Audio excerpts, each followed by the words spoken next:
Welcome to the Arkansas Cattle Business Podcast, brought to you by the Arkansas Cattlemen's Association. Here, we dive into the heart of Arkansas's cattle industry, where legislation, education, advocacy, and development come together to support the hardworking cattle producers of the natural state. Whether you're in the pasture or on the road, this is your connection to the people, policies, and programs shaping the future of our industry.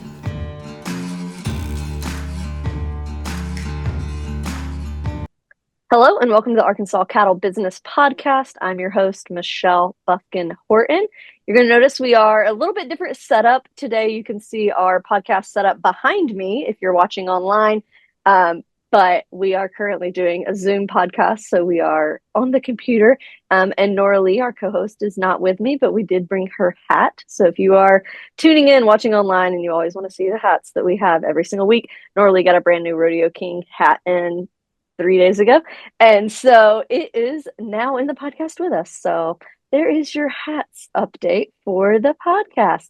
But we're really excited to be joined this episode by Tanner Beymer from National Cattlemen's Beef Association, and so really excited to jump in and talk about DC and talk about policy with NCBA.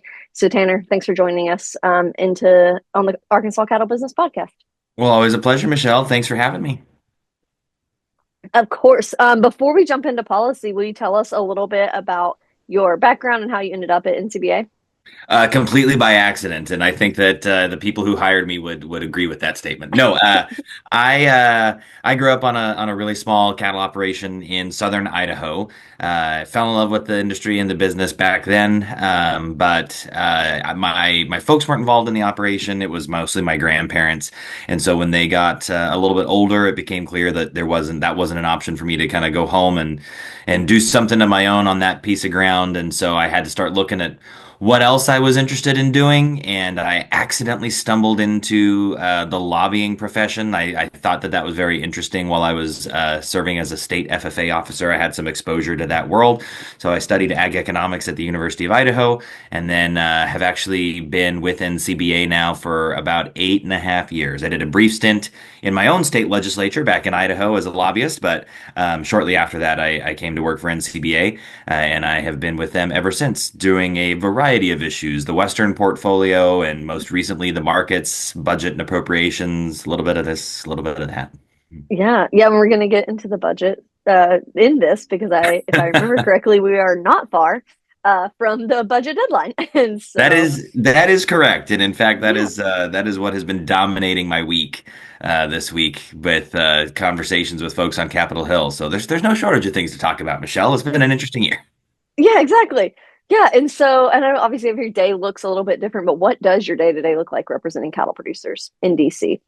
Typically what we do is the day before, we spend a lot of time putting together a schedule and an itinerary and kind of planning out what our day is. And then by about 7:30, we take that, we throw that plan out the window, and we react to the shiny new object or the new fire that got started that particular day, which of course I say a little bit tongue in cheek. You know, my day does look very different from day to day, right? I spend quite a bit of time, in addition to communicating the interests of cattle producers to Capitol Hill, I spend a good deal of time explaining the antics of Capitol Hill to cattle country. So I spend a lot of time on the road talking with producers. That's actually one of my favorite parts of this job is the chance to get on the ground and really talk to people about how policy impacts their day-to-day life, their business, their lifestyle. So I spend a good deal of time traveling for that. But then while I'm in DC, I work a lot with lawmakers on Capitol Hill, particularly their staffs, as we see things like the One Big Beautiful Bill that passed earlier this summer get enacted, as we see the budget and appropriations process unfold every year, making sure that cattle producers' interests are represented well in pieces of legislation like that move. I also spend quite a bit of time working alongside other interested groups and other allies. Oftentimes we work with what we call the barnyard here in DC. That's all the livestock and poultry groups that work together to advance common interests where it works. We also work closely with the American Farm Bureau Federation on a number of issues. So making sure that we're staying coordinated, we're staying on message, we're staying on brand. If we have disagreements, we try and figure that out amongst ourselves before we go to Capitol Hill and just confuse things. So there is no such thing as a typical day, but there's a lot of rinse and repeat on the types of people that you're meeting with and when you meet with them and what you meet about. Yeah, and that's one of the nice things and annoying things about DC, I feel like, is at Little Rock, at the state capitol, like things move very quickly. So you can have legislation introduced and filed, and within 3 days, it's in a committee hearing, and within 2 days after that, like it could be passed. And Mhm. so we are very quickly moving. And while that feels that way in DC, a lot of times legislation doesn't move nearly as quickly. And so it feels like, oh, I'm having the same conversation over and over, trying to get this one thing done. And Yeah. so Yeah, it's no, I interesting on the mean, DC side. having a citizen legislature that only meets every other year for, 90 days or 120 days or whatever the case may be is a million times better in my mind. I don't know if having a full-time Congress is the best idea we've ever had. They have far too much time to think up really dumb ideas, and also far too much time to debate the basic stuff. So. Mhm. Yes. Yeah. Well, you touched on it a little bit, and that one of your favorite parts of your job is being able to visit with producers across the nation. And so I've talked about it before. Cattlemen's, Arkansas Cattlemen's is a affiliate of the National Cattlemen's Beef Association. And so both organizations are built on grassroots policy. And so I've discussed it before, but can you still walk us through how an idea from a state level could actually become national policy that you advocate for in Capitol Hill? Oh yeah, absolutely. I mean, like oftentimes when there is a brand new policy that is submitted for NCBA consideration at one of our two meetings where we do policy work each year, that is usually coming from a small region of the country. Sometimes it's a small collective of states that's like, hey, we've got this issue that we're dealing with. But to kind of like really underscore the grassroots, I'll give you what is arguably my favorite story from my time at NCBA. There was a small group of cattle producers in Eastern Oregon that had discovered, and I shouldn't say discovered. It was very obvious, but they became very concerned about USDA's application of a label called "Product of the USA." The way that that label worked back in those days was it was just kind of generically applied by the Food Safety and Inspection Service for a product that was substantially transformed in the United States. So beef that had South American origin could legally and completely compliant with the rules be labeled as product of the USA. And that really flustered a couple people when they found that out. And they brought a resolution advocating for a change to that rule to make it more honest and less confusing to consumers about what the origin of that beef was. To one of their county cattlemen's meetings.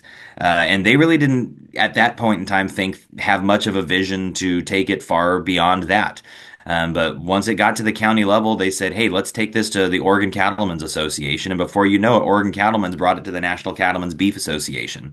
Um, and I think that that really does underscore the grassroots nature of NCBA and why even one person can affect a great deal of change in terms of how we engage on a policy level here in Washington, D.C. But I also think that that's a good story to just really kind of emphasize the degree and the level of thorough vetting and sometimes transformation that a policy goes through before it actually gets to be on the books at NCBA. I mean, when we adopt policy just at the NCBA level, it has to be sponsored by at least one of our state affiliate organizations. Then it has to pass through a policy committee. After it's done there, it has to pass through the resolutions committee, and then it has to be adopted by the board of directors, and then it has to go out for a membership ballot vote of all of NCBA's roughly 25,000 members across the country. For a policy to make it onto the books is a really good indication that even if it was kind of coming from one region of the country or addressing a very unique or niche issue, by the time it makes it onto our policy book, we have vetted it thoroughly, and we can confidently say that the vast majority of the cattle industry is on board with whatever policy we're advocating for that day. And just to kind of bring this full circle, as a result of that, we were successful in getting USDA to change that product of the USA rule. We are waiting for them to announce final details on how they're going to go about implementing that, but you are no longer just able to willy-nilly slap that label on beef. And it all started in one small county in Eastern Oregon. Yeah, I love that. And that's one of the big wins that I like to talk about because that's still a very common misconception because there's a lot of producers that don't realize that that has been past. And so we're able to say, no, like this is work we've been able to do. But I mean, at those meetings, just to remind our listeners, like your elected officers are attending. So we'll have our at least our president and traditionally some of our vice presidents attend with us to go to NCBA, both in the summer business meeting and at CattleCon, where these policy committee meetings occur. They are the ones that are sitting in the meeting, listening and voting on this policy based on our policy book. And so we follow the same guidelines that NCBA does of county level all the way up. And so it is your voice being shared. They are not just from Arkansas, but from other states as well. And so that's what I love to remind people, because a lot of times producers feel like we don't have a direct impact on what happens in DC, and that couldn't be further from the truth with the membership organizations that we have. Maybe not individually, one human, we might not be able to make a difference, but together we can find our voice and be able to share and have that impact. And I think that's a huge deal. All right, what are we hearing from lawmakers about cattle industry priorities? What's happening in DC? They just got back from a nice break. I mean, obviously nothing happened while they were gone, right? Oh So yeah, absolutely. Definitely didn't get a major screwworm announcement. Definitely didn't see some crazy stuff happening. There's a lot more dudes wearing camouflage in downtown DC right now. No, it's what? Oh boy, that's a good question. It has been a busy, busy year since the start of the 119th Congress and the inauguration of the 45th/47th President of the United States. Where to even begin? Let's start with like the hallmark piece of legislation that the president made one of his big priorities, that House Republicans were really banking on getting over the finish line in order to go into the 2026 midterms. Yes, we're already talking about the midterms, and so that is kind of that of course is the one big beautiful bill. That title alone is like the most Donald Trump thing on planet Earth. We have had yeah. so much fun talking about how this is like you could not get a more Donald Trump package. And I think that that's really interesting. Like, let's start with the tax provisions in there, because really the bedrock, the foundation, the underlying, zhuzh that is this bill, centered on tax policy.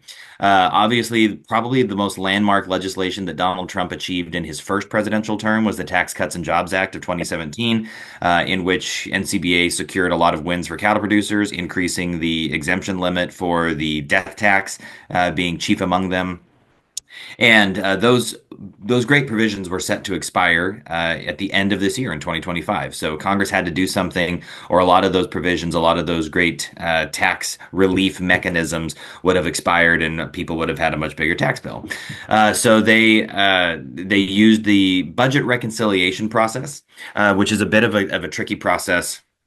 It's very wonky, but the gist of it is, if you utilize that process, you can bypass the Senate's usual rule of 60 votes to get legislation to the floor for consideration. And so that's why they used this budget reconciliation process.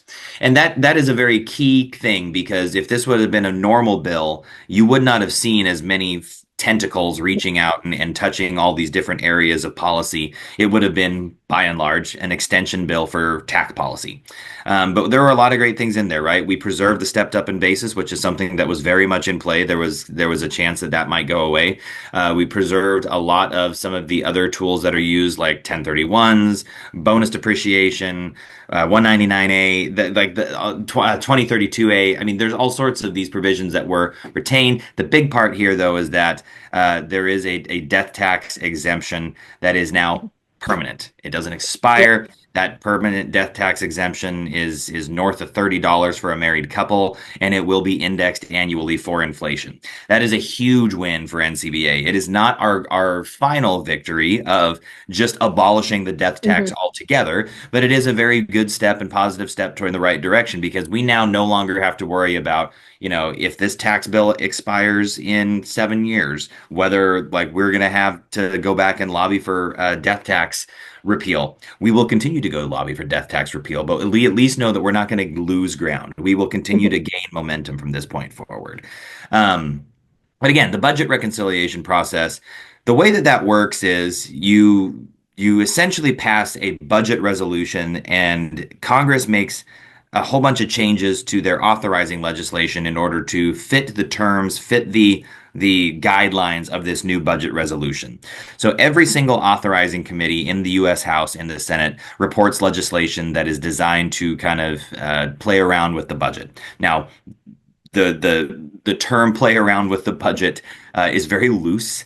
Some things are moving dollar amounts just to minute levels so that they can go into the authorizing language and make some minor changes. But that is what allowed for there to be so much other stuff included in there, like about 95% of the 2020, well, I guess what should have been the 2023 Farm Bill that was then, well, maybe the 2024 Farm Bill. Oh, wait, it's 2025 and it's not looking like it's going to get done. So, um, there were a good chunk of Farm Bill provisions in Mhm. there as well. I think that's probably the coolest part about this for us is because basically everything that NCBA has been advocating for the last almost 4 years now at this point, as we go through this most recent Farm Bill cycle, was included in that one big beautiful Mhm. bill.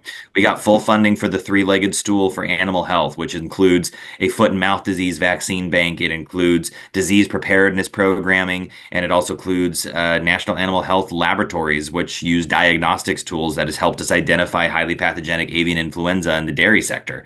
That is a very big win for cattle producers. There was some amendments made to disaster programs to make those more accessible to cattle producers that suffer losses due to inclement weather or natural disasters. And so there's these programs that ended up getting over the finish line that we were glad to see. Some things got left on the table from a farm bill perspective. There are some what we would call orphan programs that didn't hitch a ride on the One Big Beautiful Bill Act. But as far as the cattle industry is concerned, we got virtually everything we needed out of the farm bill. And by virtually, I mean we got 99.5%.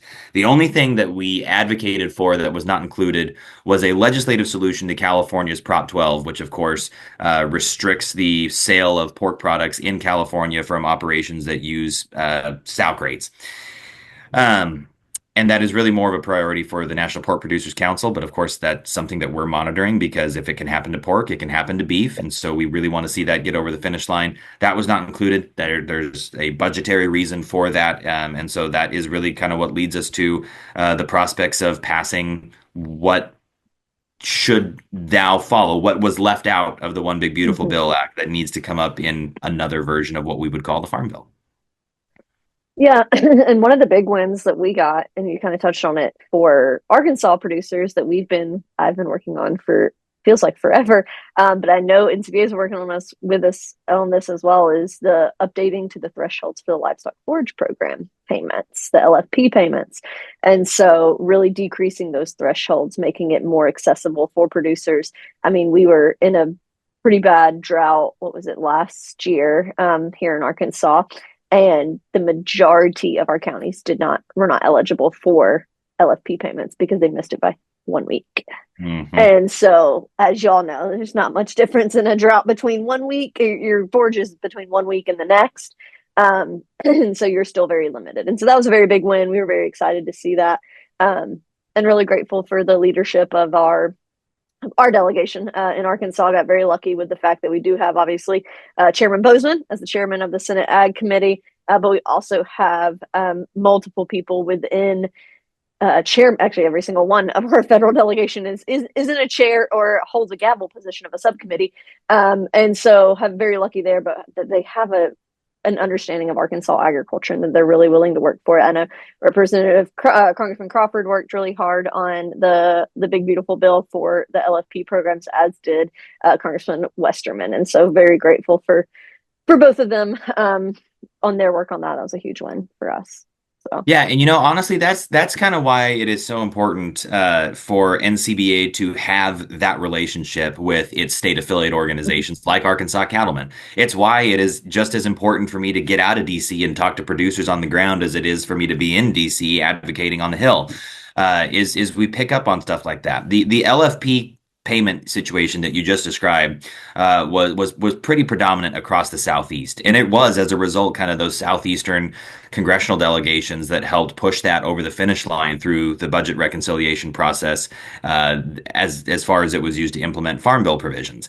A similar kind of in that same title though of disaster relief, right? For the longest time, a death loss that could be demonstrated in the western United States by a federally protected species was not eligible for a 100% indemnity payment. That's ridiculous. That's a federally protected species that's a predator. Mhm. Typically, when we say that, we're talking about grizzly bears and gray wolves, and you can't do anything about that. You can't harass them. You can't control those populations, and so they ought to be eligible for that 100% payment. Things like the LFP fix, things like this indemnity fix, that's we were successful as NCBA in getting those in the bill because we're hearing from our affiliates, because we're constantly talking back and forth about where the farm bill is at and what do we need to put into this section of it. And it's that strong relationship that makes it work. Yep. Yeah. No, for us in the Southeast, a lot of that is black-headed vultures, black-headed buzzards. I've never gone to a county meeting in my 7.5 years of the Cattlemen's where I haven't heard from somebody about a black-headed vulture. Yeah, we don't really And have them so, out where I'm from in southern Idaho. So I remember when I was driving through, I think it was actually Alabama that I was driving yep. through on my way to see one of my YCC classmates. And I saw my first black vulture and I was like, holy smokes, I did not realize how big those suckers are. Yeah. Yes. And it's the same thing. It's a protected species. And so they're covered on the Migratory Bird Treaty Act. And so they are like, I think, are right now your permit can take three of them because they come in groups of three only, of course. Hmm. And so there was just some discussion within the Big Beautiful Bill as well about covering indemnity for them, which has never been for calves lost to black vultures, and that's never been an option before either. And so again, is it the perfect fix? Just like the death tax exemption, is it the perfect fix that we want? No, but it is at least a fix for a problem that we've been having. Hmm. So yes. And I mean, you alluded to it a little bit. So where do we stand on the potential for a farm bill? Do we, obviously, we've got a lot of our things done. The other side of our industry is in a very different situation. Yes. And so where do we stand for a farm bill within this Congress? I guess would be the most politically correct way to say that because I don't think Yeah. it'll be this year. Yeah, I was actually talking to a rice farmer from Northwest Arkansas yesterday at an event, and she painted a very dire situation, a very dire picture. We're pretty fortunate in the cattle industry right now. I know that profitability is still uh, difficult to secure just given where input costs are, but record high cattle prices doesn't hurt. And we are pretty fortunate in that respect when compared to pretty much anything that's a row crop right now. They're having a really tough time. So I will tell you that farm bill discussions, I think, are being heavily influenced by some of this grassrootsy type movement that is coming predominantly from the row crop side of the industry. I've actually heard quite a few more conversations about the potential for what they're calling, since most of the farm bill got done in reconciliation, they're calling the cleanup bill the skinny farm bill or farm bill 2.0. I've heard more optimism about the potential for a skinny farm bill since that meeting in Arkansas. I mean, it was in Arkansas, wasn't it, right? Where they had, the Mm-hmm. representatives from the congressional delegations. They expected like 30 people and like 500 showed up. Yeah. Yep. I think that has really caught people's attention. It's definitely been a topic of conversation around here the last couple days. And I think that there is a broad recognition. So in terms of like the politics, I mean, there's so many things in play. The first is, whether or not Donald Trump thinks that that is a high enough priority to bless from the White House, because the House and Senate leadership won't move anything unless they know that he'll sign it. And then beyond that, Mike Johnson's got a problem with narrow majority in the House of Representatives and a Mhm. pretty sizable handful of his own members who are just not prone to vote for farm bills. They don't like most of the provisions in there. They think it spends too much money. They bang on the snap drum. Like there's literally nothing you could do to trim down a farm bill that would convince some of those people that they should vote for it. And those dynamics have not changed. Um, I think what maybe it just kind of depends, right? So a lot of the SNAP conversation is by and large addressed in the one big beautiful bill. A lot of the livestock indemnity or not livestock Mhm. indemnity, a lot of the Title One issues, the commodity issues were addressed in the Farm Bill or in different appropriations bills for some emergency type relief to the ag sector. I don't know, Michelle. My crystal ball has been busted for a Yep. long time, but I will say, I would bet the farm that we are not going to see a skinny farm bill pass either the House or the Senate by the end of 2025. Mhm. But by the end of this Congress, I don't know. I think that it is possible. I mean, anything can happen, right? Especially in the closing days of a Congress after during the lame duck session after the midterms when you know whether your party kept the House or flipped the House, and same goes in the Senate. Um, but I'm just not seeing a whole lot of runway. And this kind of is a great segue into the next cop topic I think you wanted to discuss, which was appropriations. Mhm.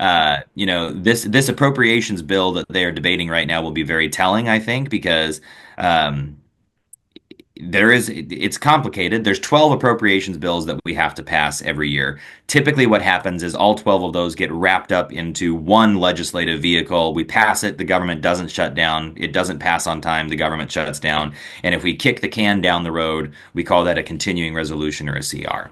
So three of the 12 bills have passed the US Senate, and the House has passed them as well, and they just voted to go to form a conference committee, or they will vote today to go to conference on those three bills. So there is, and agriculture is one of those bills, by the way. But if if they if they reconcile differences on those three bills with the Senate, and those pass before the September 30th deadline, I think they're going to CR the other nine bills until January to give themselves some time to kind of work through all of that.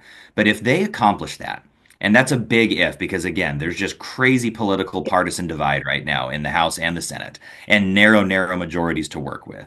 But if they accomplish that, and if they are able to get full appropriations done by the end of the calendar year, then I think that that really does kind of bode well. It opens up 2026 to be a year where they can be a little bit more of a positive legislative environment, something where they can get something done. I know that GT Thompson's very optimistic. I know that Chairman Bozeman's very optimistic.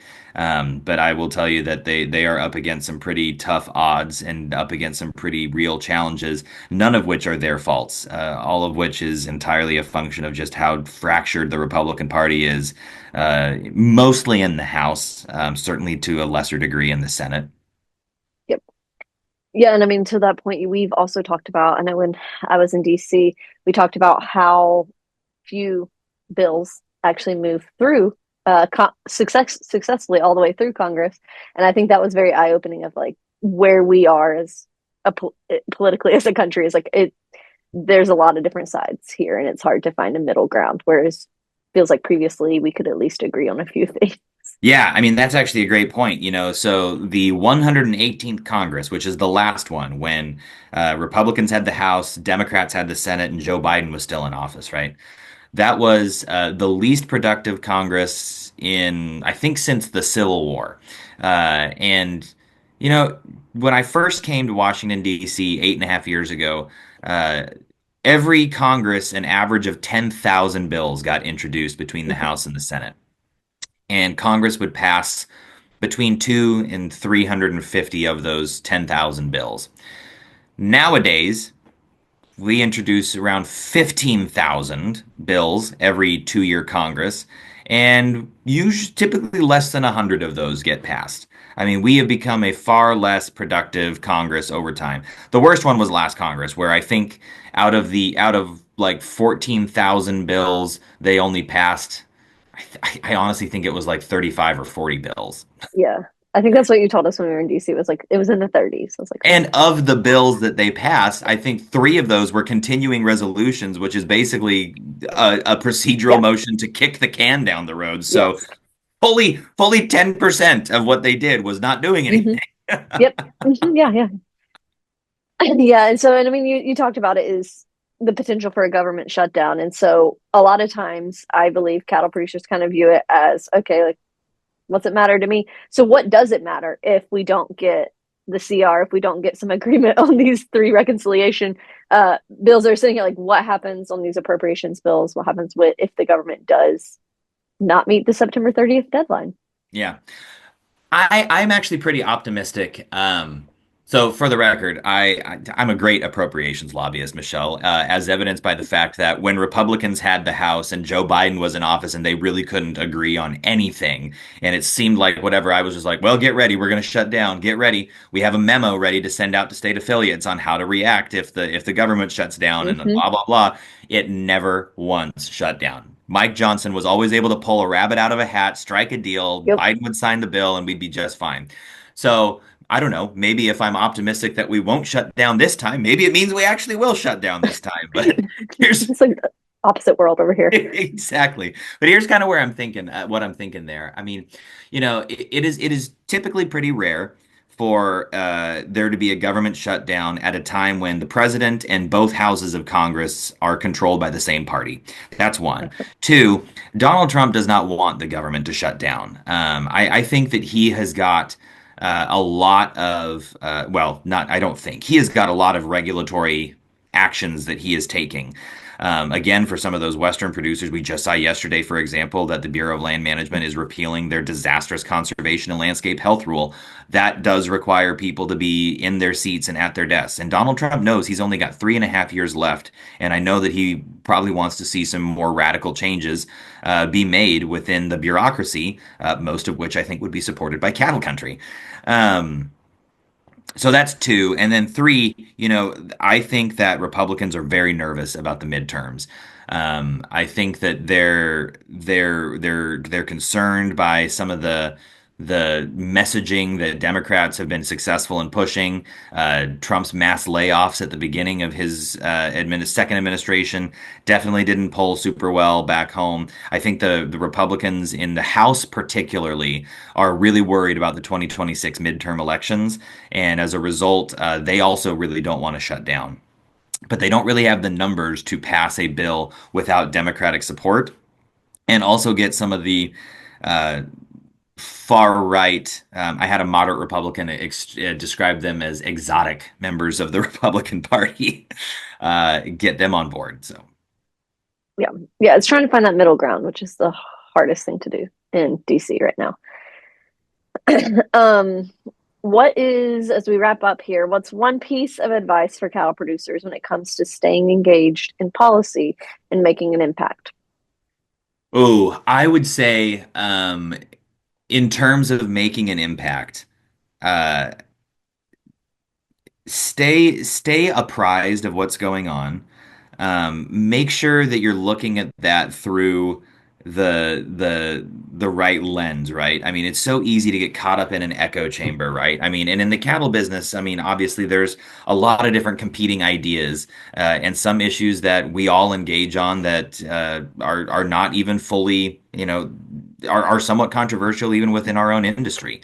So I think it's important to always be open to some of those other viewpoints. But the main thing I want to say is stay apprised of what's going on in your state house, in the U.S. Capitol, because there are definitely things that can be real scary and things that can happen, decisions that are made that would have a tremendously adverse impact on the way that we do business and our way of life. Um, at NCBA, we send out regular emails to our members, just kind of updating them what's going on in Washington. One thing that we very rarely do is send out text message alerts. Because we know how busy our members are, and we don't want to take their time away from, running the farm or the ranch, because that's why they pay us to be in DC is to handle that for them. But every once in a while, there are issues that come up where we ask our affiliates, hey, go and get your members to pick up the phone and call Senator Bozeman, call Senator Cotton, call Congressman Crawford, Westerman, Womack, whoever, and get them on the phone and say, hey, I am a cattle producer. I am in your district or your state. And if you vote this way on this bill, it will really, really hurt me. So please vote no. It's very rare for us to send out those types of alerts, but when we do, it's because we really, really need it. I tell this story all the time. When I tell people I'm a lobbyist, they always think like, "Oh, you must be best friends with a whole bunch of members of Congress. You must be able to just, nudge your partner and get him to vote the right way." That is not entirely the way that it works. In fact, it hardly ever is. In fact, some of the members of Congress that I have the closest relationships with are the ones who look me in the eye and say, "I don't really care what you have to say. What does the Arkansas Cattlemen's Association think?" If I call Michelle right now, is she going to tell me the same thing that you're telling me? And that really does speak to the fact that all politics are local.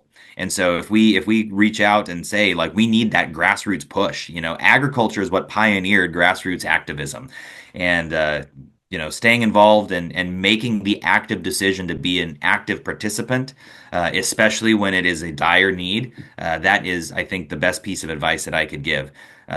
Because again, I know that we don't send out those types of alerts or action requests unless we think that it is absolutely necessary or there is an existential threat. Yeah, I tell my members all the time is it's not like, yes, the elected official may know me when I walk in the Capitol, but they don't care what I'm there to say. They care what I'm there to say about from my members. They don't care about Mhm. my opinion. They know, and we have a voice and we have the ability to influence things there at the Capitol because of our membership, because of who we represent. Because it's not a corporate interest. It's not a company. It is individual producers all across the state, and so that applies at the in the Washington D.C. level too. I think people kind of overlook it a lot of times. Is that power of all politics is local, and so Mhm. I think that's great. I love that. So, do you have any final thoughts for us? Any encouragement you'd like to leave with our producers as we head into the last half of this year? I guess the only thing I would say is, being involved is super important, as we just discussed. And being part of, an organization like NCBA or Arkansas Cattlemen is very important as well, because that is really that what allows us to, again, make sure that we have formulated sound policy. We often get painted in on social media as an organization that just rubber stamps whatever a small handful of members or affiliates or whatever want to do. That's not the case.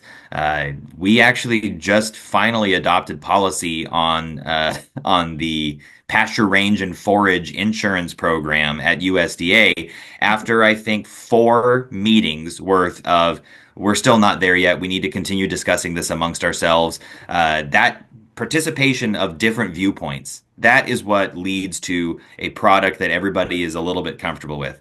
We always want what is, 100% in our best interest. We always want everything we want right now. I have found in my limited experience in Washington, but also just in life, that when you're trying to get two groups of people to see eye to eye, the best outcome is when everybody is just a tiny bit disappointed in the outcome. Yep. Yeah, and I mean, and that fits well with a lot of times we hear from our producers is like, well, NCBA only represents like this portion of the industry or this portion of the industry. And my argument to them is, okay, well, the only way we get represented is if we're at the table.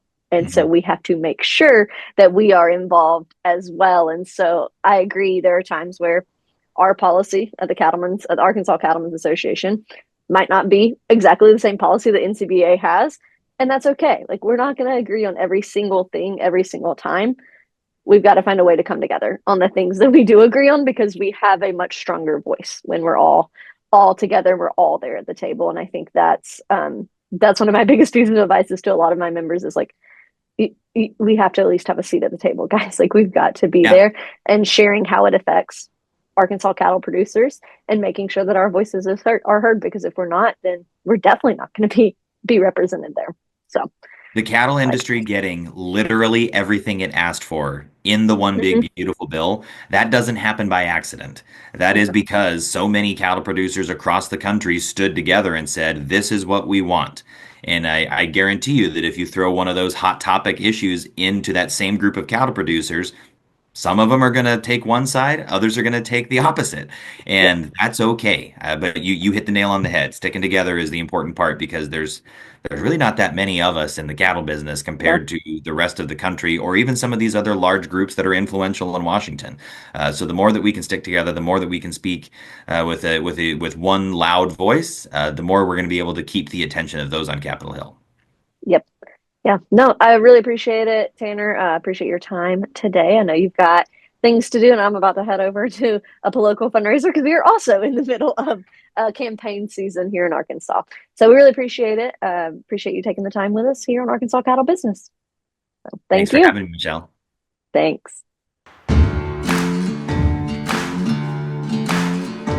This is the Arkansas Cattle Business Podcast, your trusted source for all things cattle in the natural state.